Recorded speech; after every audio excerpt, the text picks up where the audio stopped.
Hey guys, it's Megan. Welcome back to my channel. Today we are going to be discussing 4 important topics. 1, I've been in a book slump. 2, what I read while I was in a book slump and what caused me to be in a book slump. 3, what I'm hoping to read before the end of summer so I can take advantage of some of the summer romances, because that is one of my favorite things about summer, is summer romance books that come along with it. And 4, Taylor Swift's new album, The Life of a Showgirl. Yeah. So grab your beverage. Let's have a chat. Okay, first and foremost. My face is so itchy. Sorry, my allergies. I'm in Nashville, Tennessee, and my allergies have been horrendous for days. But first and foremost, I am in a book slump. I set a hefty goal to read. I physically set my 2025 reading goal for 75 books, but I was gonna aim for 100 books. And that's not happening. I think I've read 10 books this entire year. Honestly, I've had no desire to read at all for months. No desire at all. I blame my phone. Yeah. I want to sit on her all day long. And it's really bad. All I want to do is doom scroll. And I would love to break out of the habit of doom scrolling and jumping back into reading. That's why I've not posted a video, because I'm like, what am I gonna say? I'm not reading anything. I can't even recommend anything. I can't even do like a vlog of like reading, because I'm not reading. Like, I'm just not reading. And like, I will sit and I will watch YouTubers. I'll sit and watch like book talk, and I'll be like, oh, that sounds so good. I want to read that. I'll make a list. You know, my TBR is never ending. Like, even when I'm not reading, I'm like, ooh, that sounds so good, let me read that. And then I just never go and do it. I never go and pick up a book. I can't do it. So I'm hoping that with the end of summer coming, I am also going on vacation. I'm going on a long vacation at the end of the month. So I'm hoping between being motivated by the end of summer and wanting to take in some of the last summer romances and me going on vacation, I'm hoping I can carve out some time so I can actually read my Kindle and get off of my phone. So yeah, I want to discuss some of the books that I wanted to read this summer, as well as some of the books that I have already read. A couple of the books that I've already read, because like I said, I think I've read literally 10 books all summer. Last 2 months I've read 2 or 3 books. 4 books. I've read 4 books in the last 2 months, which is better than most people. Most people don't even pick up 1 book. Reading 1 book is an accomplishment. I just have higher standards for myself, regardless of the actions that I'm not following through with. For starters, this book slump was kind of self-inflicted. I decided that I wanted to reread Emily Henry. I had read A Great Big Beautiful Life, I think that's what it's called, the BBL book, and it was great. I read that book and I was like, hey, so I've actually like never reread any Emily Henry books. I think I read Beach Read back in 2021 when I got back into reading. I have not picked up an Emily Henry reread, like a book of Emily Henry, and reread it since I read it for the first time.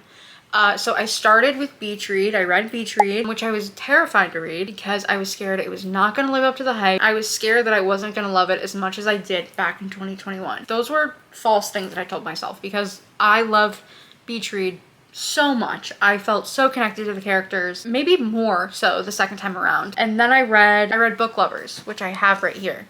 I read Book Lovers. When I first read Book Lovers, I remember enjoying it, but so many people, like one of my best friends, this is like her favorite Emily Henry book, and she always was like, the banter's so good, Charlie's so good. I remember liking it, but I like couldn't really remember anything about it. Didn't really leave a lasting impression on me. So I was like, you know what, I'm gonna reread Book Lovers, kind of like I was reading it for the first time again. And I inhaled this book. Banter between, is it Nora? Yeah, Nora and Charlie is unmatched. Charlie is like, if you could like build a boyfriend, if you could build a husband, Charlie would, so many qualities that Charlie possesses would be part of my build a boyfriend, build a husband. He's smart, he's witty. In order to be witty, you have to be smart. I was like kicking my feet. I'm like, I love them so much. They're so funny. They like hate each other, but so obvious they love each other. And yeah, this book was so incredibly good. And then I immediately went into funny story. Miles is my favorite boyfriend. Charlie, okay. I know that's contradicting because I literally was just like, Charlie's incredible. Like if I could cherry pick Charlie and Miles, I'd have the perfect man. I would. I'd have the perfect man. I'd be happy. We'd all be happy. I'm sure majority of the girls, now I don't want to just limit to girls, but the majority of people that have read Book Lovers and Funny Story agree that Emily Henry, well, have read any Emily Henry book. Nobody writes a man like Emily Henry. Nobody writes a man written by a woman better than Emily Henry. And I loved Miles. I pictured Miles just like this, in case you're wondering. This is what I picture Miles. So imagine me reading about a man who is caring and thoughtful and puts in effort, and even though he's struggling with his, obviously, like, they're both struggling, they're both going through like this massive breakup, me just assuming you know what this is about. I think this Funny Story is probably my favorite Emily Henry book. I thought about this book for days after, which is, I think, like, for me, like, I'll probably think about a book like once or twice, like after, like, a couple of days after I read it.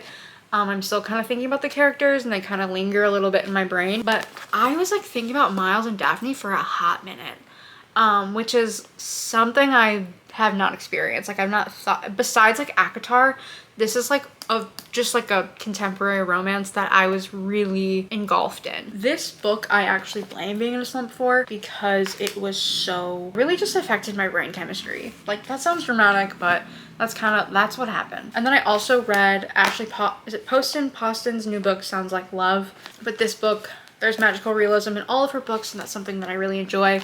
I picked this up, didn't know that she even released this until I was like scrolling. I was strolling in Target, and I found this book, picked it up, finished it pretty quickly, cried at the end. There is grief.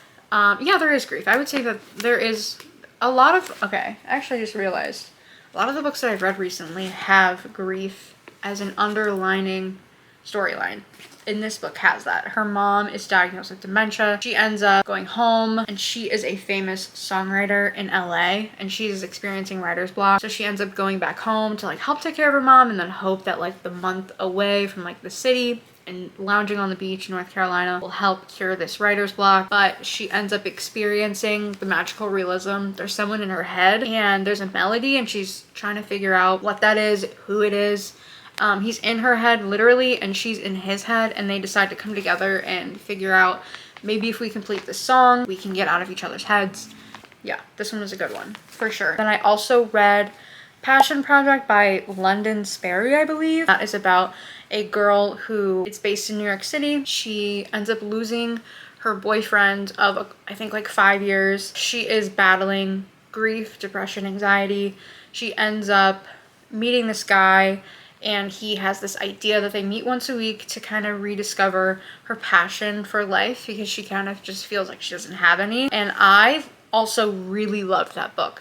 I feel like that book gave such a real description, an accurate description of what it's like to be depressed and be anxious and be mourning someone. There was a lot of sadness within this book. There's, like, me personally, I always have romanticized New York City. I would love to move to New York one day. Every time I'm there, I'm like, oh my god, this is incredible. I love it here. There's so much magic. But in this book, like, she's in such a low, and she lives in New York City, that it kind of puts into perspective like what New York City would be like when you are in the most amount of emotional and mental pain. It felt like it painted New York City in a real light outside of like the romanticism of it. I thoroughly enjoyed that as well. So like the books that I read, I enjoyed. I just can't seem to pick up a book. That's my personal problem. But now to get into some of the books that I want to read before the end of summer. I'm gonna talk about 6 books that I want to hopefully finish by the end of September. That's like my goal. I'm not sticking to a hard TBR, not sticking to all of these. If I don't want to read it, because I'm a very mood reader, and like I said, I can't pick up a book to begin with, so I don't want to like put pressure on myself to be like, you have to read these books, because then I just won't read anything. But like I said, I am going on vacation, and it's like a 3-week vacation, so I'm hoping I can download some of these books and get to reading them. So first and foremost, book of the month. So when you sign up for Book of the Month on your birthday, you get 3 books that you get to choose. And I chose My Friends by Fredrick Backman. I don't know what this is about. I've never read one of his books before. I own Beartown and said I was going to read it last winter, but then I ended up not actually reading it, and I would eventually like to read that.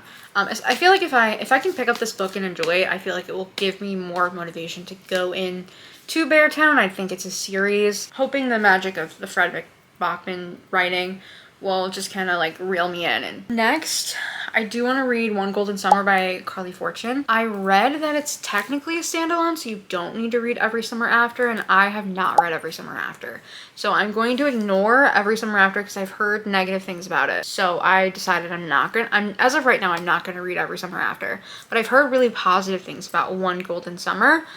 So I wanted to add that to my TBR. So many people have given it 5 stars. So yeah, I am excited to read this. I did recently download it. I just haven't read it, but I've heard a lot of positive things, and I kind of want to see what the hype's about. And I feel like that is such a summery lake book to kind of keep us in the summer mood. And I wanted to read Deep End and Problematic Summer Romance. They're both by Ali Hazelwood. Deep End, I think it's like about some Stanford swimmers, and I've heard some interesting thoughts about that book specifically. I think there's a lot of trauma, I think, in that book as well, if I remember correctly. I wonder if she went to like a prestigious college, because she writes a lot about colleges that are like Ivy League. But yeah, so want to read Deep End, and then I do want to read Problematic Summer Romance. I decided that today that I wanted to read this because I was looking up, I'm going to Italy, I'm doing an Italian cruise, so I was looking up books that are based in Italy, and it seems that Problematic Summer Romance is based in Italy. It's based in Sicily,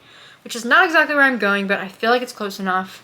But I did see that it's the second book to Not in Love, which I've not read. Don't know if technically Problematic Summer Romance is a standalone, and I might screw myself if I just read that book and Not in Love first, but it's a risk I'm willing to take. And then lastly, I wanted to read Atmosphere by Taylor Jenkins Reid. I really like a lot of her books.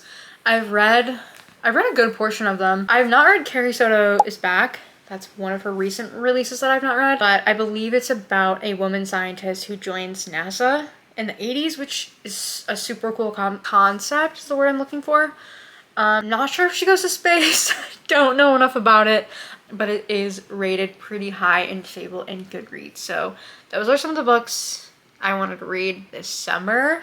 Ooh, this just in. I just remembered Annabel Monaghan. Is that her name? Yeah, Annabel Monaghan. It's a love story. That's like one of her recent books that just came out. I'm gonna add that to the list too. It's a love story. I've read two of her books, I think, and I loved them. It's like, she's an incredible writer. Yeah, I'm gonna add that to the list as well. It's a love story. Don't know what it's about. Don't really care. We are gonna add that to the list as well, because that is she's a great summer author. That's kind of what I'm planning on reading this summer before summer ends, because summer romances are the best part of summer. And then we need to talk about Taylor Swift. You're kidding. The Life of a Showwoman? No, The Life of a Showgirl. The Life of a Showwoman. The Life of a Showgirl. Are you? And it's with freaking... Okay, look. Can you see it? Not really. Alright, we all know what it looks like. I'll put it up here. But yeah, I'm gonna be honest with you, wasn't super excited. Okay, I'm a huge Swiftie. I am. I've loved her since the beginning. I've loved her since Tim McGraw. I've seen her, I think, every tour. I'm that fan. And when I first heard that she was going to be releasing an album, I was like, oh god, I don't know if I'm like emotionally ready, financially ready for her to release another album. I mean, I love folklore. I love Evermore. Torture Poets was really good as well. It's very lyrical heavy though, and that's fine. It's really wordy. She can do what she wants. Like, you know, this is her music. This is her art. You know what I mean? So she is entitled, and I think Miss Girl was really going through it between like the pandemic with folklore. Evermore, which is really slept on. I think that's low-key. I think Evermore is better than Folklore, but don't at me. Tortured Poets, that was like 40 songs that she released on us. And honestly, like, I'm gonna be real, I'm so tired of this weird parasocial relationship, and I see a lot of discourse online discussing Taylor Swift, and it's honestly really exhausting. I am really burnt out by it, unpopular opinion. The Easter eggs and like people, like I get like Easter eggs are fun, but I think there's some, like, I don't think everything's an Easter egg. And I don't think that everything is supposed to be dissected the way that it's dissected. And it's really exhausting as a fan, because when she puts out music, I want to enjoy the music. And I notice like a lot of things that I see online, people are like, okay, cool. Like I literally saw a tweet that was like, TS12 is coming. You know what's after TS12? TS13. I'm like, you can't be serious. Like, can we enjoy what she's giving us? Because she doesn't have to give us anything. I think people got really used to like, you know, the re-recordings being released every like, what, once a year or once every like however many months. And people got really used to like new music like that. I mean, yes, it was a re-recording, but there were a lot of the vault track songs obviously were like new. But it honestly just got to be really exhausting. Not necessarily from her, but like from everyone else. Like, I don't know if emotionally I can have another Tortured Poets Department album. Like, I don't know if my brain can actually handle that. Like, I am experiencing insane burnout in my real life, and I don't know if I can handle another album like that. Like, that's just me though. So when I heard that it was just Max Martin and Shellback that she was making music with, I was excited. I went from not excited to being like, oh, so this is gonna be an album full of bangers. Like, have you heard Delicate? Have you heard Reputation? Have you heard 1989 and Red? Yeah, so I fear we might be back with this new album. She's grown so much as an artist, and lyrically she's obviously grown so much. She's like a human dictionary at this point. And maybe that's part of it, is like a lot of her songs, I like have to like really think and digest what's going on to like fully understand the meaning, which is like fine. But sometimes I kind of just like want to bop out. And I'm excited for this new album because I think that's what this is gonna be. Shellback and Max Martin are incredible producers, and I love Jack Antonoff and Aaron Dessner, I really do. But I think she needed a break from both of them. Unpopular opinion. Again, I love Jack. Obviously they're friends, and they create incredible music together, but like, I'm so glad she brought back Max Martin and Shellback. I really do. Like, I'm very excited for that. It comes out October 3rd, which I'm sure we've all by this point watched the New Heights podcast. Something that's so funny though is my dad been texting me all day today. Like, I watched it last night, and he's been texting me like live reactions of him listening to the New Heights podcast with Taylor Swift and being like, she's actually really cool. Which he was like never, when she started going to the NFL games, he was like never like weird about it. He was like, I think that's cool. And it was kind of a reason for him to like message me and be like, oh, do you see Taylor Swift at the game? And like, so it's cool in that sense to see like me personally kind of like having another layer, you know, connect with like my dad. Cause he literally was like, I think I'm gonna become a Swiftie. Like, she seems really cool and like normal. And he was like, her and Travis go really well together. And I was like, they do like really complement each other. The whole time I was watching that interview, I was like, ooh, they're in love. They're in love. You can't fake that. I don't really think you can fake that. Like, the way that they were looking at each other, like, I almost felt bad for Jason because Jason was just kind of like there, you know? Like, obviously they were in separate houses and separate rooms. So like Jason was technically like alone, and Travis and Taylor were together. But like, it was so funny the way that they would look at each other while they were talking, and Jason's just like listening in the corner. I don't know. I thought it was funny. I love Jason Kelsey though. I did think it was really cool that we were able to see her in such a natural, personal setting. At first, when I was like, she's gonna release an album on an NFL podcast, like, have we lost the plot? But it was really cool to see her like in such like a comfortable setting, because, you know, when she interviews with obviously interviewers, they're not people that are in her personal life 9 out of 10 times. I feel like this just gave her like an opportunity to really feel her, to really see her in like a natural, normal setting. Like, her talking about having a sourdough starter 5 years after the pandemic. I love that, because I also have a sourdough starter. I'm like, hey, can you maybe send me some recipes? Do you want to have a Discord? Do you want to talk about sourdough together? You know, so if I ever meet her, I could bring up sourdough, because she seems very passionate about sourdough.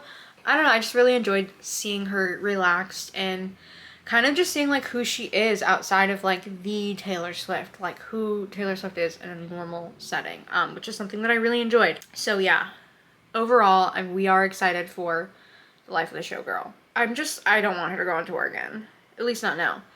I don't think she will, because it's only 12 songs, and she had mentioned in the podcast that she's like, there's no 13th song, there's no 14th song. So I don't think she will go on another tour, at least not now. The Eras tour just ended, and I can't imagine her going on tour to that level again anytime soon, because obviously it's a huge undertaking. She talks a lot about in the podcast how she's kind of like an athlete, like physically. There's a lot of things that like she physically has to prepare for when going on tour. And I just like personally don't see her going on tour very soon. I could be so wrong. Financially, I hope she doesn't. Because I'm terrified of what's gonna happen if she goes the next time that she goes on tour again. I was able to go to the Eras tour and I'm thankful for it, but what happened with the bots and Ticketmaster and just all of that was something that I don't ever want to deal with again. Like every time I log on to Ticketmaster, there is a level of PTSD that hits me from the Eras tour. And I'm not even buying a Taylor Swift ticket. Like I'm buying a Coldplay ticket and I'm freaking out. You know what I mean? We can't have that again. We can't have that happen again. How that's gonna be fixed? She's so incredibly popular that it gives me severe anxiety. And that's not normal. But it's fine. It's fine. It is what it is. But anyways, so that is all that I have to discuss today. Thank you so much if you made it this far. If you have made it this far, let me know in the comments. Tell me what you're reading this summer and tell me which track you are most excited for on The Life of a Showgirl. I naturally want to pick track 5 because it's track 5, but I also, let me look up the track list. I think it's track 6 where it was like ruined the friendship. Track list. Yeah, ruin the friendship, I think. It's like blurry.